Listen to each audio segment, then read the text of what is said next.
Well, hello everyone, and welcome back to another daily devotion. This devotion I'm recording for Thursday, August 4th of 2022. We are working our way through the 24th chapter of Matthew's Gospel, and today we're going to get to verses 15 to 28. As I said the other day, we are in what's called Mount Olivet Discourse. And we started this off with chapter 24 with Jesus talking about the destruction of the temple. He's foretelling the destruction of the temple, which by the time that the Gospel of Matthew is written has already occurred, probably about 10 years or 15 years prior. So the folks that are hearing this as when it's first written, they're going, he was right. He foretold that, and it did come to pass. So he came off with talking about that in verses 1 and 2. And then in verse 3 in chapter 24, when he was sitting on the Mount of Olives, the disciples came to him privately saying, "Tell us when this will be," meaning when will the temple be destroyed? And a lot of what we're talking about today is him talking about when will the temple be destroyed. It's not necessarily prophetic for our time. It's prophetic for the time of Jesus, and it was realized history by the time that these folks were reading this when it was first recorded. Tell us when this will be. What will be the sign of your coming and of the end of the age? Two different questions there. When are you coming? So he's going at the end of the verses we're talking about today, in verse 27, he's going to kind of hit on that, the end times, the ultimate end times that we're waiting for, the second coming. So with that little prelude, let's jump into verses 15 to 28 in chapter 24 of Matthew's Gospel. So when you see the desolating sacrilege spoken of by the prophet Daniel standing in the holy place, let the reader understand. Then those in Judea must flee to the mountains. The one on the housetop must not go down to take things from the house. The one in the field must not turn back to get a coat. Woe to those who are pregnant and to those who are nursing infants in those days. Pray that your flight may not be in winter or on a Sabbath, for at that time there will be great suffering, such as has not been from the beginning of the world until now. No, and never will be. And if those days had not been cut short, no one would be saved. But for the sake of the elect, those days will be cut short. Then if anyone says to you, "Look, here is the Messiah," or "There he is," do not believe it. For false messiahs and false prophets will appear and produce great signs and wonders to lead astray, if possible, even the elect. Take note, I have told you beforehand. So if they say to you, "Look, he is in the wilderness," do not go out.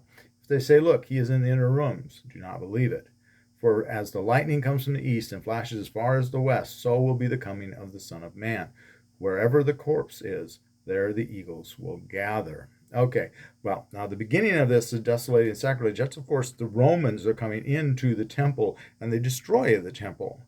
But they also go in and they sacrifice to their gods. They erect the Roman standard in the temple area. And so this is what's going on. The temple is being desecrated by sacrilege by the Romans and their worshiping of the foreign gods in the temple there. This is what, and this happened. This happened there. We could be tempted to throw the temple on the mount there, but I don't think that's what they're talking about. That's what Jesus was getting at. He's talking about the destruction of in 70 A.D. when the temple is destroyed and Jerusalem rather is destroyed. And all the Jews are driven out, including the Jewish Christians. Because to the Romans, they could care less if you were saying, I'm of the Jesus sect, which the way, or whatever you want to say, they were calling it then.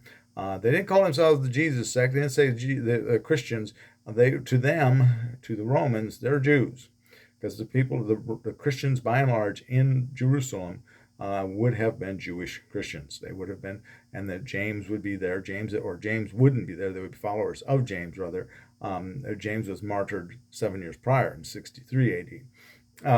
So that's what's going on there. But what he's saying is when the Romans come, because the Romans are going to surround the city, and that's in Luke's gospel, and some believe that that's actually the desecration and then the desolating sacrilege is that the Romans have encircled the holy city.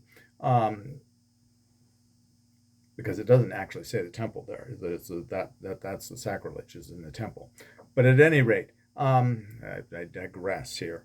The Romans came in and they guess what? There's no Sadducees left. Why? Because they got killed. They were by and large eliminated.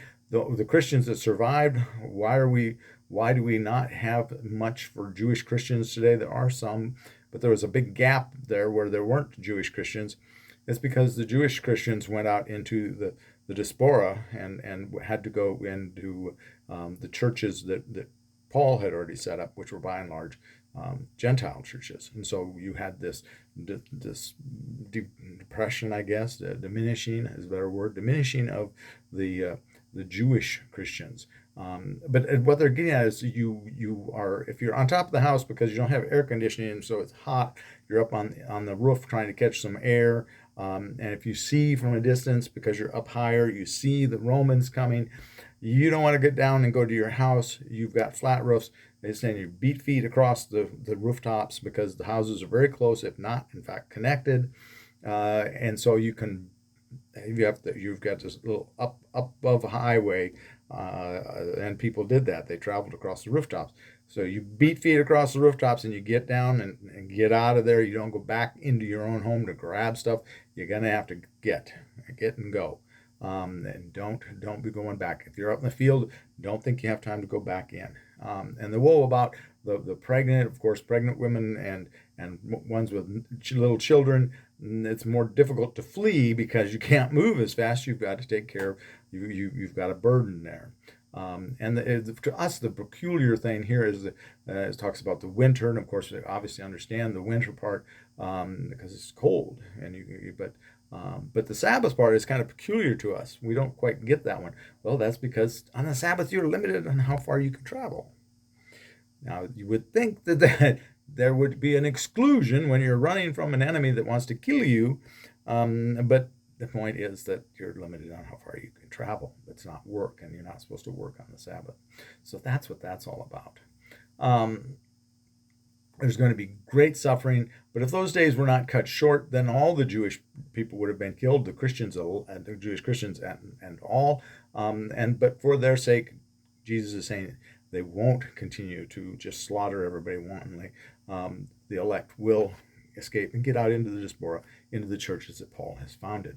But here he really goes into the part that I've been talking about the last couple of days, and that I very much dislike too much of the preaching of the end times and getting too specific. We preach it, we talk about it, we tell you that it's coming.